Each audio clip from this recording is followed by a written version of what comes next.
Foreign Commissar Molotov of Russia arrives at Blair House in Washington, where he was the government's guest prior to his departure for the World Security Conference at San Francisco.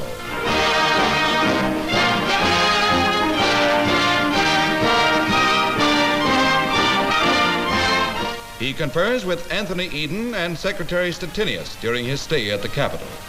The Soviet foreign minister came to the United States at the direct invitation of President Truman to assist other members of the Security Conference in reaching a closer understanding.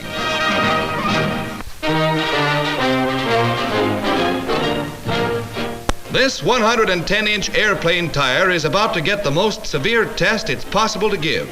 At Wright Field Laboratories, a 370,000-pound steel wheel is revolved at 180 miles per hour, creating a gigantic braking power which is carefully measured. At the proper moment, the tire is pushed against the wheel, absorbing a shock many times greater than that of a landing plane.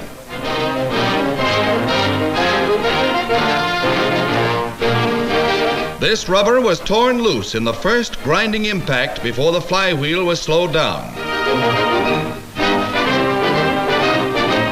Weighing 3/4 of a ton, some idea of the size of this giant may be gained by comparison with the standard tire of a B-17 and the tire of a Cub plane.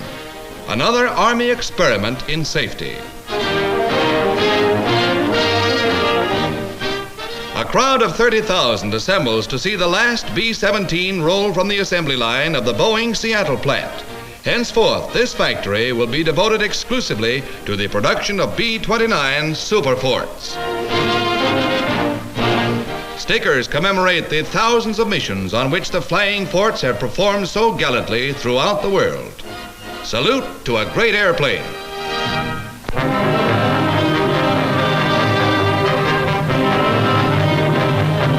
Entering the final phase of victory over Hitler's Nazis, Yank armies swarm across western Germany, bringing devastation to cities of the Reich. From all sides, Allied might crushes in on the remains of the Wehrmacht, bringing home the horrors of war to the German people as they have never experienced it before.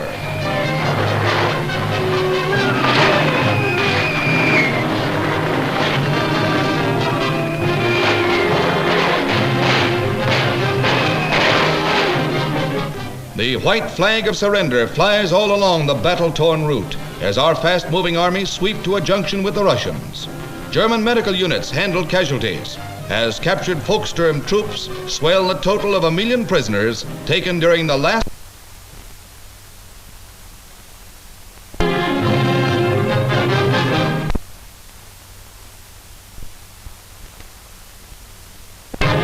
As the Yanks arrive, civilians turn out to wonder at the fate that awaits a conquered nation. A burgomaster addresses a civilian gathering, but German morale breaks down and unruly crowds loot wrecked stores.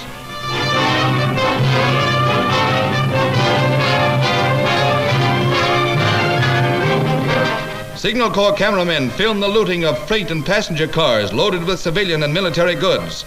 Other pictures showing the drive on Berlin were taken by newsreel cameramen.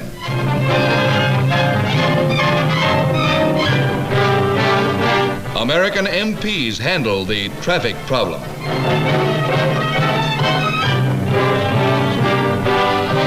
Scrap metal from wrecked airplanes and German telephone equipment were being hauled in this wrecked train of 75 cars.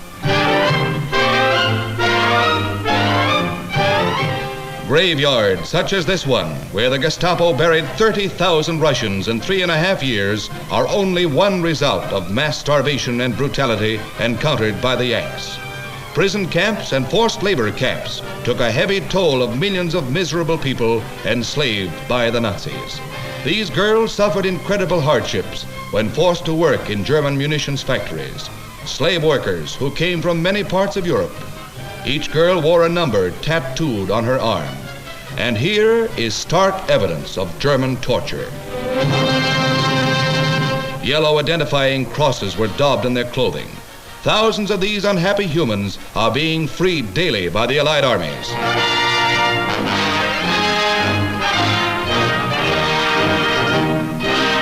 Years of privation left their mark on these men. gathering for cigarettes and to receive instructions from British and American military authorities. The Yanks get a rousing welcome. Among the crowds in the square, a Russian girl spots a Gestapo agent in civilian clothes posing as a Dutchman. He's quickly hustled off to jail.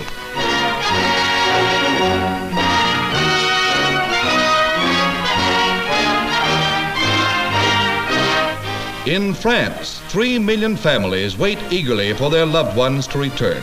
Some of them have been gone for 5 years, and mixed feelings of joy and sadness greet the trains returning with the war prisoners.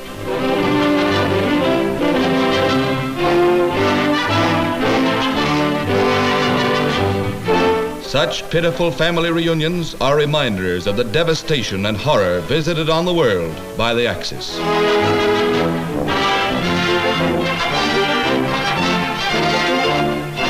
Calling to our advancing armies is the storied city of Heidelberg, famed for its great university. Once a great center of German culture, the university attracted the patronage of wealthy Americans who contributed this building, captioned to the German spirit by the Nazis.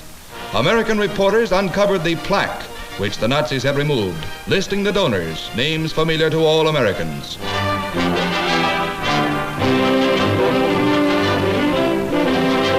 It was progressive Americans who helped maintain Heidelberg, just to have Nazi supermen grind culture under their heels.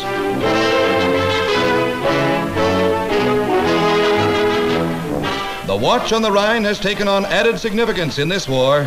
This time, as our soldiers see the Star-Spangled Banner unfurled, they know that the Allies will police Germany until militarism is stamped out.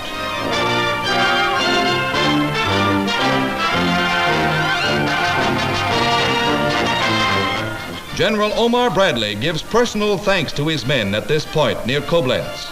It was after a slight pause here that his armies loosed the full fury of the attack on the Reich.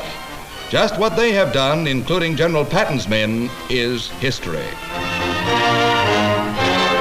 The Stars and Stripes fly in victory over conquered German soil.